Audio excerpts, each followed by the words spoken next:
Good evening. We begin tonight with breaking news. This network and the two Democratic candidates have reached agreement on another CNN debate. It's going to take place in New York City on the 14th, just 5 days before the primary in New York. Wolf Blitzer will be moderating. It is a fitting capper to a very full day in the run-up to tomorrow's Wisconsin primary. All right, Brianna Keilar. Brianna, thanks. There's no shortage of news heading into tomorrow and beyond. Joining us now, this being baseball's opening day, the 1927 Yankees, the panel members, 100% All-Stars, CNN political commentators Angela Rye, Amanda Carpenter, Margaret Hoover, Tara Setmeyer, and Ross Douthat. Angela is a Democratic strategist. Amanda is a former communications director for Senator Cruz. Margaret's a Republican strategist. Tara is the former communications director for California Republican Congressman Dana Rohrabacher. Ross is a conservative columnist for the New York Times. With us as well tonight, conservative columnist and Trump supporter Kayleigh McEnany. How much of a tipping point, Amanda, do you think Wisconsin could be tomorrow, whether it's a Cruz win or a surprise Trump win? All right, everyone, we're going to see pretty much everyone tomorrow night. We're going to have a long night tomorrow with Wisconsin. Speaking of acting presidential and Melania Trump, she just made some remarks in Milwaukee. We'll hear from her next. Also, the numbers behind our conversation tonight. John King walks us through the battle that Ross Douthat was talking about, state by state and sometimes person by person, for Republican delegates.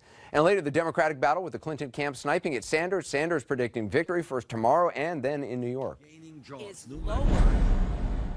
Melania Trump stumping for her husband, who could be facing a crucial test tomorrow. As for Ted Cruz, this could be the moment where his ground game and the Stop Trump forces add up to a victory in Wisconsin, aided by local conservative talk radio and so-called Wisconsin nice voters who might bristle at Trump's brashness.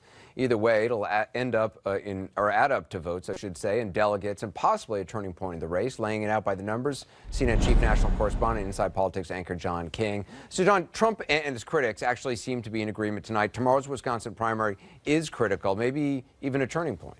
Maybe the moment of truth for Stop Trump movement or Mr. Trump himself. Anderson, before we look forward, let's look back a bit and remember how we got here in the math of it. If you go back to March 1st, you see at that point Donald Trump was starting to open up his lead, needed 52% of the remaining delegates at the beginning of March to clinch the nomination, the magic number of 1237. Now the middle of the month, March 15th, his numeric lead is actually getting larger over Ted Cruz, but his math is not improving. At that point, he needs 55% of the remaining delegates to clinch. So where are we today on the eve of the Wisconsin primary?